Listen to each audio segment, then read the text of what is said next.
Hello everyone, discuss करने वाले हैं इरोडोव के इलेक्ट्रिक फोर्स से रिलेटेड एक सवाल को, जो आपके स्क्रीन पे दिख रहा होगा। सवाल यहाँ पे दे रखा है, a thin wire ring of radius R has an electric charge Q. फिर दे रखा है what will be the increment of the force stretching the wire if a point Q naught is placed at the ring centre. यानी एक ring है जिसकी radius small are है और उसको क्यू चार्ज से चार्ज किया गया है और उसके सेंटर पे क्यू नोट चार्ज रख दी गई है, तो रिंग में टेंशन क्या होगा? सिंपल, यानी स्ट्रेचिंग जो होगी फोर्स का वो क्या होगा? इंक्रीमेंट, वही टेंशन, वो टेंशन फाइंड करनी है। तो सबसे पहले देखेंगे, मैंने एक रिंग बना रखा है और इस रिंग को मैंने चार्ज कर दिया। चार्ज गिवन है, कितना? क्यू चार्ज है। इस रिंग की ये क्या हो गई? सेंटर। इसकी रेडियस डिस्कस करें तो आर, स्मॉल आर दे रखा है, ठीक है। अब देखिए इसमें होती क्या है कि इसका सेंटर जो है, इस सेंटर पे मैंने चार्ज रखा क्यू नोट। तो ये क्यू नोट जो है इसके इवरी पार्ट पे, यानी ईच पार्ट पे क्या करेगा? फोर्स अप्लाई करेगा। किधर? आउटसाइड, क्योंकि ये भी चार्ज क्यू नोट पॉजिटिव है और ये भी पॉजिटिव है, तो रिपल्सन होगी। रिपल्सन होगा तो स्ट्रेचिंग होगी, तो वही स्ट्रेचिंग फोर्स यहाँ पे फाइंड करनी है जो इंक्रीमेंट होगा। देखिए, तो ऐसा करता हूँ, सबसे पहले एक स्मॉल पार्ट कट कर लेता हूँ। स्मॉल पार्ट मैंने कट किया इसको, देखो ऐसे। इसका नेम दे देता हूँ ए और यहाँ पे नेम देता हूँ बी, और ये एंगल बना रखा है कितना? तो थीटा। यही है। इस पार्ट जो ए बी कट किए हैं, इसकी चार्ज मैंने कंसीडर कर लिया डी क्यू, छोटा पार्ट का, और ये क्यू नोट चार्ज इस पे फोर्स अप्लाई किया आउटसाइड। कौन सा फोर्स अप्लाई होगा? Electric force. तो इलेक्ट्रिक फोर्स अप्लाई होगी तो इस चार्ज और इस चार्ज की जो डिस्टेंस होगी वो क्या होगा? इसके रेडियस के इक्वल होगा। डिस्टेंस हो गया। अब इसके बिटवीन जो फोर्स हुआ वो कैसे फाइंड करेंगे? तो according to Coulomb's law, Coulomb's law में क्या होगा? Q1 charge and Q2 charge. तो Q1 तो मान लो Q नोट है, लेकिन Q2 क्या है? DQ है। जो DQ मुझे मालूम नहीं है, वो फाइंड करनी है। टोटल रिंग कंसीडर करता हूं, तो टोटल रिंग की चार्ज कितना है? Q है। सेंटर पे कितना एंगल बना रखा है? टोटल 2 पाई, लेकिन मुझे कितना एंगल में चाहिए? थीटा एंगल में चाहिए। तो सपोज कर लीजिए यहाँ पे 2 पाई एंगल लेता हूं, तो चार्ज Q है। 1 में कंसीडर करूंगा तो कितना आएगा? Q बाई 2 पाई होगी। तो कितना में फाइंड करना है? थीटा में फाइंड करना है। तो Q by 2 pi into theta, यानी D Q is equal to Q theta by 2 pi. Okay.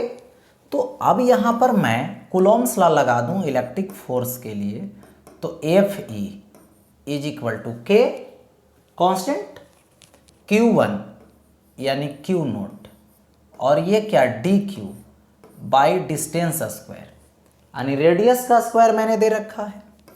अब देखो electric force F E is equal to K Q naught by R square into D Q. तो D Q का value दीजिए। D Q का value कितना आएगा? Q theta by 2 pi. ये equation first हो गया। तो ये फाइंड हो गया अभी इलेक्ट्रिक फोर्स, ठीक है। अब देखो, इस छोटा सा जो पार्ट ए बी कट किए हैं, उस ए बी पार्ट को जूम करेंगे। ओके। अब देखो ए बी जो पार्ट कट किया है मैंने, देखो इस ए बी पार्ट को मैंने जूम किया, यहाँ पर ए पॉइंट है, यहाँ पे बी पॉइंट है, सेंटर इसका यहाँ पे है, डॉट डॉट डॉट ऐसे ज्वाइन कर दीजिए और ऐसे ज्वाइन कर दीजिए। इधर क्या फोर्स लगेगा, तो इधर फोर्स इलेक्ट्रिक फोर्स लगेगा।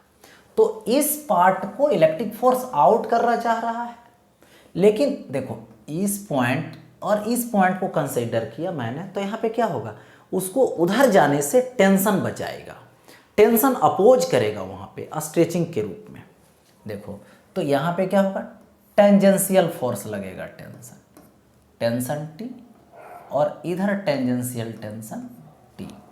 अब देखिए डॉट डॉट डॉट ज्वाइन कर दीजिए, टोटल एंगल थीटा, तो इधर थीटा बाई 2 और ए भी क्या हो जाएगा यहाँ पे, तो थीटा बाई 2 हो गया। अब देखो इसको ऐसे ज्वाइन कर दो, देखिए तो ये थीटा बाई 2, तो अल्टरनेट से ये क्या होगा, थीटा बाई 2। तो इस केस में यहाँ पे देखिए ऐसा, एक मिनट सॉरी, यहाँ पे ये एंगल जो है ये एंगल होगा यहाँ पर थीटा बाई 2 अल्टरनेट एंगल से, तो ये थीटा बाई 2, तो ए वाला 90 माइनस थीटा बाई 2, तो ए वाला क्या होगा यहाँ पे थीटा बाई 2।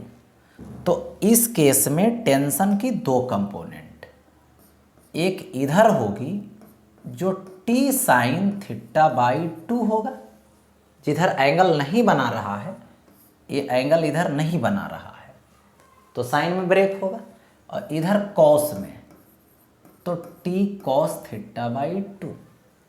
उसी तरीके से इधर भी कंसीडर कर लेंगे, तो ये अल्टरनेट से थीटा बाई 2 होगी, और यहाँ पर देखो ये बी पॉइंट है तो ऐसे यूज करते हैं, तो ये थीटा बाई 2, तो ये क्या होगा 90 माइनस थीटा बाई 2, तो ये होगा देखो थीटा बाई 2।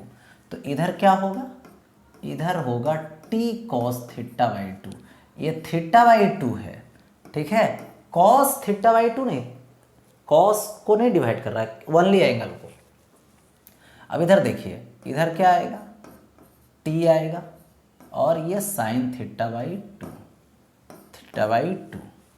अब ऐसा है कि टी कॉस थीटा बाई 2 और टी कॉस थीटा बाई 2 आपस में बैलेंस हो जाएगा, तो नेट फोर्स वो 0 हो जाएगी। बट ये भी बैलेंस है, यानी T sine theta by 2, T sine theta by 2, तो क्या लिखोगे यहाँ पे लिखूंगा 2t sine theta by 2 is equal to क्या, इलेक्ट्रिक फोर्स। ओके, यहाँ पे ये जो पार्ट जूम किए हैं वो स्मॉल पार्ट है, यानी एंगल भी स्मॉल होगा। तो जब यहाँ पे एंगल स्मॉल होगा तो सिंपल है, स्मॉल एंगल के लिए थीटा यदि स्मॉल है तो इस केस में sine theta by 2 approx theta by 2। Okay, अब देखो तो यहाँ पे क्या आ जाएगा 2t theta by 2 is equal to electric force. Electric force मैंने फाइंड कर रखा है k Q naught by R square, ठीक है। देखो पहले k Q naught by R square, यहाँ पे आर स्क्वायर मैंने दिया, इसके बाद आगे क्या दूंगा, देखो क्यू थीटा बाई 2 पाई, ये आ गया Q theta by 2 pi. Okay, अब देखिए इसमें कैंसिल आउट कीजिए, ये 2 से ये 2 कैंसिल, ये थीटा से ये थीटा कैंसिल, तो यहाँ से आएगा t is equal to K Q naught Q by 2 pi R square. हो गया ऐसा। अब k की जो वैल्यू होती है, k की वैल्यू 1/4 पाई एप्सिलॉन नॉट।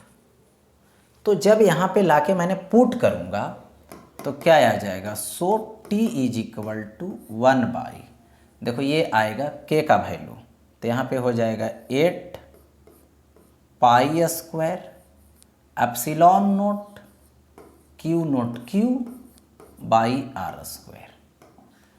देखिए तो ये क्या हो गया यहाँ पे, टेंशन, यही टेंशन आ गया, इतना ही टेंशन क्या होगा, यानी इंक्रीमेंट होगा स्ट्रेचिंग में, जो टेंशन फाइंड होगा, यानी टेंशन फाइंड करनी थी। Okay, that's all.